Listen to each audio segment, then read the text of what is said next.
Welcome back to another Graves climbing series.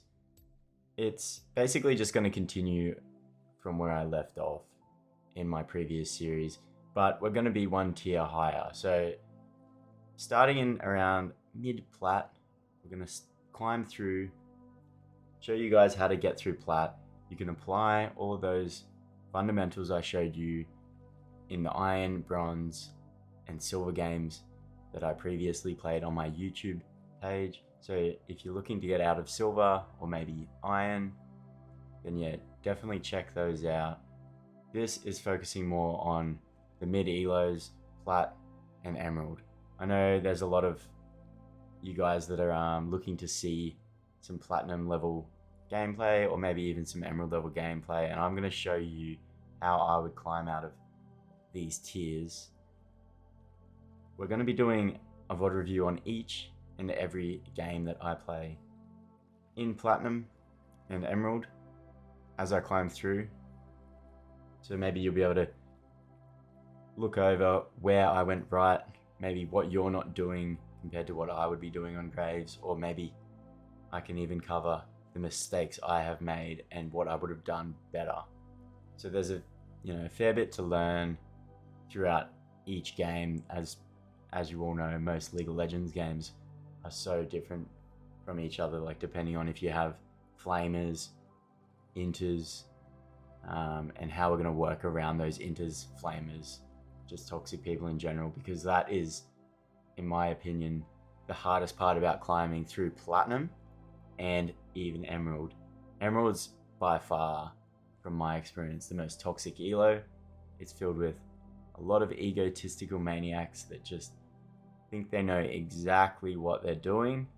And yeah, they are in that top, 10% of players, but for the most part, they're just acting on emotion, and that's what's keeping them back from being the diamond or master tier rank they could be. So we're going to just focus on being level-headed in these ranks. We're going to keep it cool. We're going to stick to our fundamentals. We're going to mute anyone who decides to micromanage the jungle or macro or micro skills that maybe you're doing. So I utilize a lot of the muting tactics, just using party chat. Once you get to this, it is solo queue. You don't want other people telling you how you might be playing your champion when they, in reality, have no idea. They might be a bot ADC player that's seen a couple of jungle videos and they think they know that maybe you should be on Dragon or maybe you should be doing grubs, when in reality it's not even possible and it causes you to int. So let's just start by focusing on our fundamentals. But that's just another thing. I'll explain that more as I go through these videos and VOD reviews. I'll definitely be covering things like that greatly. In this video, or this game in particular, we have a lot of aggressive go forward champs like Katarina, we've got Olaf. They just want to fight. We've also got quite an aggressive bot lane in Brand, and then the Ashe that's also going to want to push forward. So there's a lot of different options you can take here as a jungler. There's no right pathing option. Sometimes you can look at maybe how skillful one of your laners is, and if you want to get that laner fed based off their skill set. And you can see that if you have maybe op.gg, and then yeah, you can check up on players' skills, which a lot of people just use anyway. So in this particular game, I choose to path towards my Olaf. As I said earlier, we could path in different directions, but if I can get Olaf ahead against Shen early, then it's one of those lanes that it's going to just overtake itself as long as Olaf doesn't end up getting camped. But I've also got to acknowledge the fact that Sejuani is the jungler. So if Sejuani did walk topside to try and maybe camp Olaf, once Olaf has ult, he could literally get a double kill with enough gold and power. So like, if I get Olaf ahead early, he could take over this game potentially. So that's what I opted for here. Yes, I could get cat fed but Sejuani has that lockdown ult and could easily shut Katarina down. So Katarina is nice to have, strong, but I believe that Olaf is the pick here. So I was going to base, just make sure my tempo was on time. Sometimes it's better not to base, especially in these higher elos, and you just stay, you hover that lane, that extra little bit of time, and the enemy laner thinks that you've gone base because your Gromp's respawning. They're onto you. They don't think that they don't know your Gromp spawning. Sometimes, yeah, they don't. But for the most part, in these higher elos, people want to be on tempo. So laners sometimes have a lot of faith in that. They're trying to predict where the jungler is, or the enemy jungler might actually be pinging where you might be, when in reality, you're still top lane, waiting for that Shen to push up. So like, utilize just delaying. I know I always talk about tempo. Tempo is great. In lower elos, like, just smashing through tempo, clearing camps, full clearing is just super important. But you also want to make sure you're showing up for your laners once you start getting into platinum elo and above. So we got a few flashes there, and we just want to keep that a mental note of who has flashed. But I just decided to use my tempo on Sejuani here to steal his raptors off him. He's not like really a threat to me, so yeah, if I can sneakily steal his raptors in positions like that by utilizing, well, not so much tempo, it's just me being cheeky there. Like, I haven't actually taken my bot side off, so that's why he's trying to rotate into it, because he knows that I just went for his raptors after that bot lane gank. I'm strong enough to actually defend this. I don't want him to flip me like into a vert jungle here. If he does go for my Wolves Gromp, that will only leave me my topside camps up on the map. So I want to avoid him flipping my jungle into a vert jungle so that I can still defend my bot lane from ganks and dives from Sejuani. So after we finish Drake, we need to be thinking what we're going to do next and what Sejuani might be doing as well.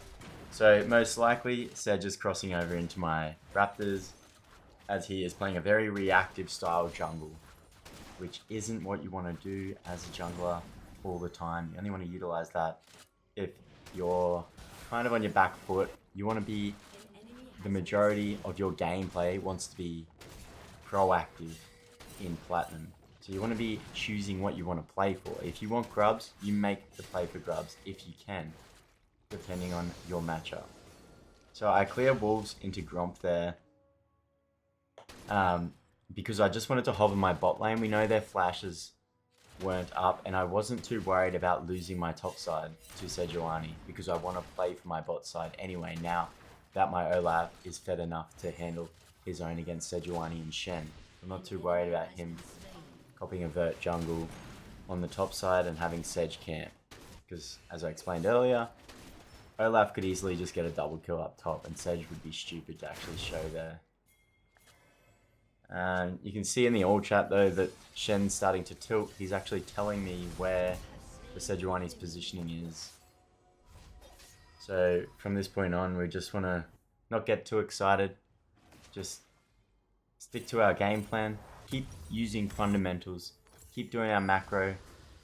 Like, keeping it perfect. Don't just relax and be like, okay, the game's won. Just because it's 9-1 doesn't mean you've won the game.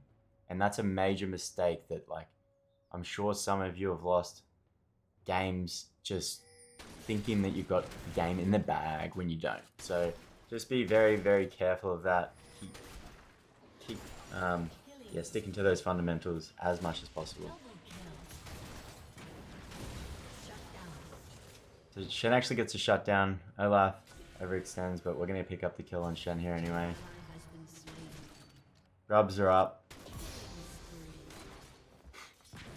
So I wanted to play for grubs in this scenario, and that's why I went that was another reason why I did my wolves into Gromp before. Sorry, it would have been because I saw the Gromp timer, as well as my bot lane. The enemy bot laners didn't have their flashes up. So now that Sedge has flipped into that bot side, we could definitely pre-warn bot that Sedge is going to be there. Just be careful. These are pretty beneficial to my team comp, as we've got an Olaf, so sometimes grubs are just pointless if you don't have a split pushing champion. You don't always have to go for grubs, it's very situational. If they're free, take them. But yeah, if they're not, then just make sure you're gauging if your team really needs them or if they don't need them, and don't coin flip for grubs. You can lose a game by doing that in Platinum and Emerald. Say if you're playing Graves into like Kha'Zix or something and you're trying to solo grubs, Kha'Zix might, like, he can easily 1v1 you if he's a decent Kha'Zix.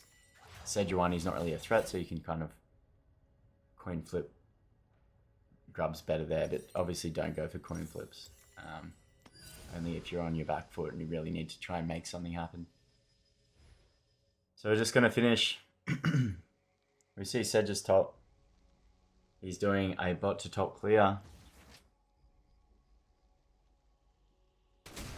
I'm just going to stick to pressuring, full clearing. I don't want to just...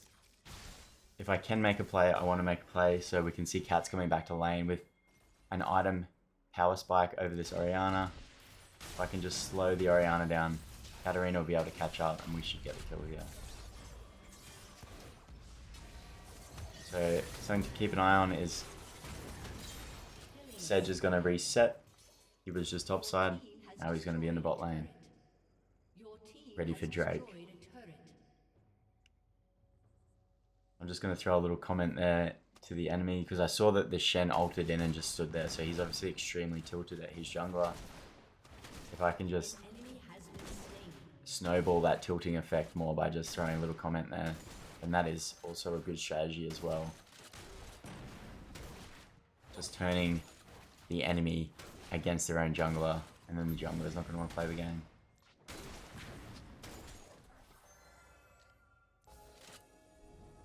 Just make sure you just type as least as possible. Sometimes I catch myself just typing. That's why I like to just play on party chat. It's always best to just play your game. Don't type.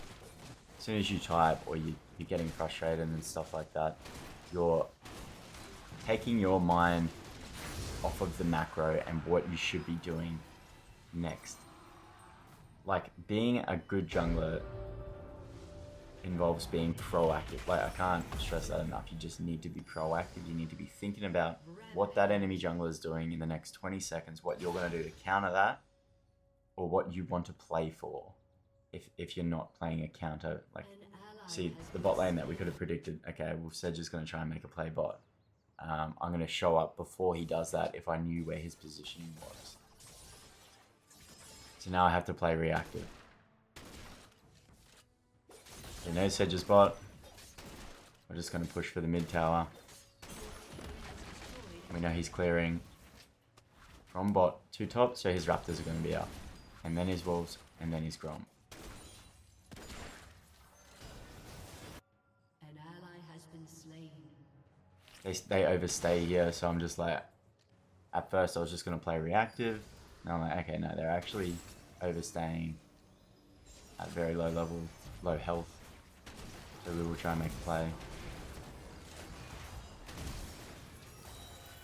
Be careful not to get outplayed with the shutdown. To their ADC, that could be detrimental. Now there's no objectives up on the map, so we can look to full clear.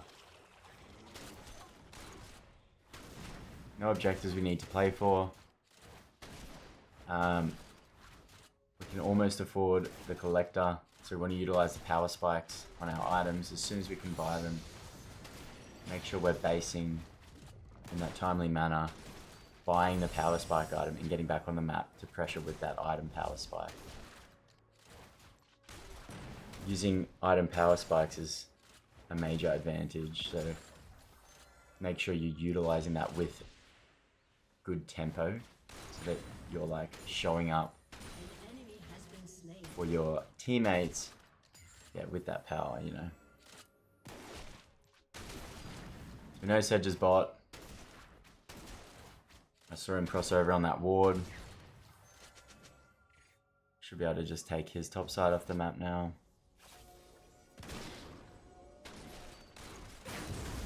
And you can start to close an enemy, like a game out like this, by just taking the 3 jungle quadrants, one of his, and only leaving him with 1 quadrant. So he gets 12 farm every 2 minutes. Unless he's taken laner CS. You're essentially getting triple his farm every 2 minutes. That's how you get massive CS lead advantages. So I actually mess up the jump here. And Pingo left back. If you mess up the jump, make sure he doesn't overextend. I just want to get off as much damage as I can so that he doesn't die to the tower. I'm not trying to be greedy with my ultimate, steal the kill. Or anything like that. I'm just pressing that R button as soon as possible to give him the confidence that he's got enough power to take down that little bit of health bar. The biggest way to make F-ups is like hesitation. So if you're like umming and ahhing whether or not you should be under that tower, and back and forwards, oh shit. All of a sudden the tower gets you, you get shut down, and you've just thrown the game over hesitation.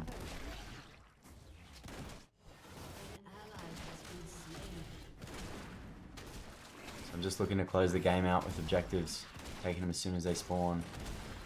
And then we get a surrender anyway, which saves us a bit of time. So yeah, this will start our platinum journey. We've just been promoted to Plat 2.